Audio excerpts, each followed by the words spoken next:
using as a metaphor WikiLeaks, how would you, on balance, evaluate morally the role that they played, and also what do we know about the technology that they employed to do what they did? What they did, let me try to go through those questions in the reverse order, and if I miss something, you hold me to it. But what they did in terms of stealing didn't involve anything very fancy. It appears that, it's alleged and appears to be true, that a Private Manning, a rather unstable guy in Iraq, downloaded a lot of information, most of which had nothing to do with his job. We should come back to that in a minute.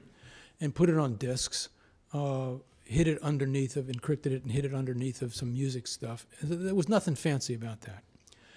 What made WikiLeaks so survivable is that it had mirror sites in a great many countries around the world, beyond the control of any government or any group of friendly governments. It had servers with the same information in many different places, so that taking down one or some of these servers was pointless, as a judge in California found out when he tried to do it. He issued, there was an injunction against WikiLeaks requiring them to take certain information down, and they just sort of laughed.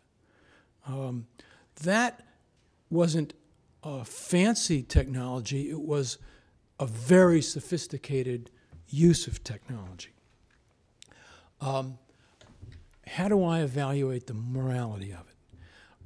I evaluate it in the same way that reporters, well, certain aspects of it, but Reporters Without Borders, for example, were horrified at the release of information that disclosed the identity of and put lives in danger.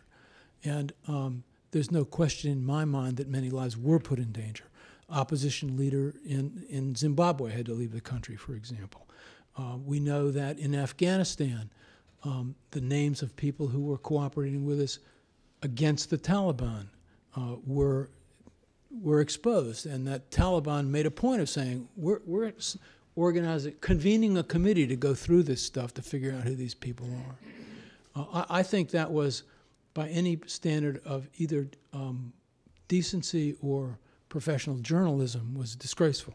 There's another aspect of it, though, that really can teach us something. You know, when I've written for the papers and magazines about why did this guy Manning have access to this information? What is a private in Afghanistan, sane or not, doing with information about private conversations with the King of Saudi Arabia or conversations about the American ambassador in Reykjavik regarding the Icelandic economy? Why do we do this? And I've had businessmen come up to me in talking about this and say, boy, that was stupid of the government. You know, the government must be really dumb. True, this was really irresponsible of the State Department. But my answer to, I love it when I get the question or that statement from business people, because I look back and said, tell me, why does the guy in your mailroom have access to everything on your server? And I watched the guy turn white, because it's the same problem.